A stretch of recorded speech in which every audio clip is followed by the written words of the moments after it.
साल मैंने ऐसे पढ़ाई की कि आप ही लोग जानते हो। आप लोग नहीं जानते दोस्तों, मैं जानता हूँ कि 1.5 साल मैंने कैसे पढ़ाई की। मैं इसी कमरे में, जिस कमरे में हूँ, इसी कमरे में बंद रहा 1.5 साल तक। आप लोगों को मैं क्या बताऊं कि मैंने कैसे तैयारी की।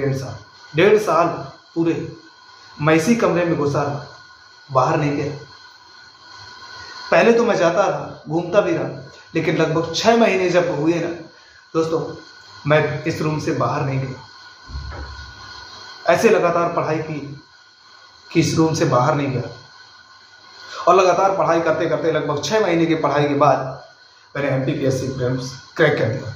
दोस्त कहते हैं कि आप क्या पढ़ाई किए होंगे, क्या पढ़ाई करते हैं, पढ़ाई में लगता क्या है। दोस्तों आप अगर पढ़ाई करोगे ना, आपको किताबों से मोहब्बत हो जाएगी। दोस्तों आपको किताबों से मोहब्बत हो जाएगी, आपको किताबों के अलावा कुछ लगेगा नहीं। आपको लगेगा किताबें पढ़ने में मजा आने लगेगा। दोस्तों बहुत ही इंटरेस्ट आएगा। जिस सब्जेक्ट को आप सोचिए, आप जिस सब्जेक्ट को पढ़ रहे हैं, जैसे पॉलिटी पढ़ रहे हैं, आप लोग उस पॉलिटी को जब पढ़ लेते हैं, आप लोग बार बार जब से पढ़ रहे हैं, आप लोगों को उस पॉलिटी को पढ़ने में बहुत मजा आता है ना।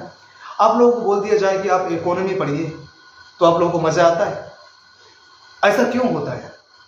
आप लोगों को बोल दिया जाए कि आप मैथ्स के क्वेश्चन लगाइए, आप लोगों को बोरिंग होता है। ऐसा क्यों होता है? इकोनॉमी पढ़ना दोस्तों अपने आप में एक मुश्किल और टिपिकल सब्जेक्ट माना जाता है। दोस्तों उसकी लैंग्वेज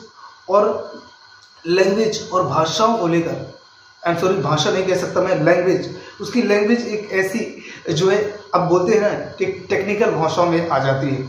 तो दोस्तों बैंकिंग वगैरह के जो टेक्निकल शब्द होते हैं उसी के अंतर्गत आते हैं, इकोनॉमी के अंतर्गत, अर्थशास्त्र के अंतर्गत। तो दोस्तों आपसे जब कहा जाता है ना कि पॉलिटी पढ़िए, तो आप पॉलिटी को बहुत अच्छे तरीके से रट लेते हैं, बहुत मजा आता है आप लोगों को पढ़ने। पॉलिटी की बात करिए, किसी भी सब्जेक्ट को जब आप उसको पढ़ने प्रारंभ करते हैं तो आप लोगों को बहुत मजा आता है ना। लेकिन उसी के साथ सोचिए, जब आपको इकोनॉमी पढ़ने के लिए दिया जाता है तो आप लोगों को बहुत बोर होता है, क्या करूं, क्या कौन सा सब्जेक्ट दे दिया। तो दोस्तों यही समझिए कि आप लोग जब लगातार पढ़ाई करने लगेंगे, 2 से 3 महीने लगातार पढ़ाई करने लगेंगे, धीरे धीरे कर आप समय बनाइए। और आप लोग का जब कंसंट्रेंसी आ जाएगी तो आप लोग कितने भी घंटे पढ़ाई करेंगे, 4 घंटे, 8 घंटे, 12 घंटे, 24 घंटे तक पढ़ाई कर सकते हैं। ऐसा कोई नियम नहीं कि इतने घंटे पढ़ाई करना।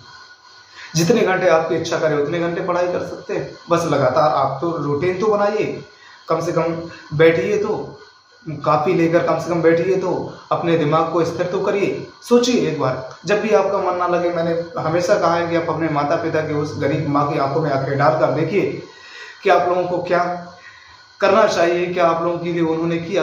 आप लोगों को जन्म दिया आप लोगों को। मैं हमेशा कहता हूँ कि आपकी माँ से बढ़कर संसार में कोई नहीं, आपके पिता से बढ़कर। दोस्तों आपकी माँ ने आपको 9 महीने तक अपने उसी रक्त से सींचा है पेट के अंदर, वो है ना। तो आप लोगों का क्या एक दायित्व नहीं होता कि एक नौकरी दे दे? क्या उससे बढ़कर 9 महीने आपको पेट में रखकर ढोना और अपने खून से सींचना, क्या उससे बड़ा है तुम्हारे नौकरी? और वो भी किसके लिए? तुम्हारे लिए। जब कोई उन लोगों को कुछ भी नहीं मिल रहा, मिलेगा तो भी चलेगा, नहीं मिलेगा तो भी चलेगा, आप ही लोग के लिए करते हैं। तो फिर आप लोग पीछे क्यों हट रहे हैं? पढ़ाई करिए और आगे बढ़िए। तो thank you, best of luck. अभी मुझे जो है ड्यूटी जा रहा हूँ, मेरे पास ज़्यादा टाइम नहीं। दोस्तों हम मिलेंगे एक अगले वीडियो में, परसों मिलेंगे। अब हमारे पास अभी तो कल टाइम नहीं। और दोस्तों मैं कहना चाहूँगा कि आप लोगों को अगर अच्छा लगे तो आप लोग हमारे इस चैनल को एक लाइक, शेयर और सब्सक्राइब जरूर कर लीजिए, ताकि इसी तरीके की वीडियो आप लोगों को मिलते रहे। तो thank you, best of luck. पढ़ाई करते रहें आप लोग और आगे बढ़ते रहें। सब पढ़ें, सब बढ़ें, सब पढ़ें, सब बढ़ें। Thank you, best of luck.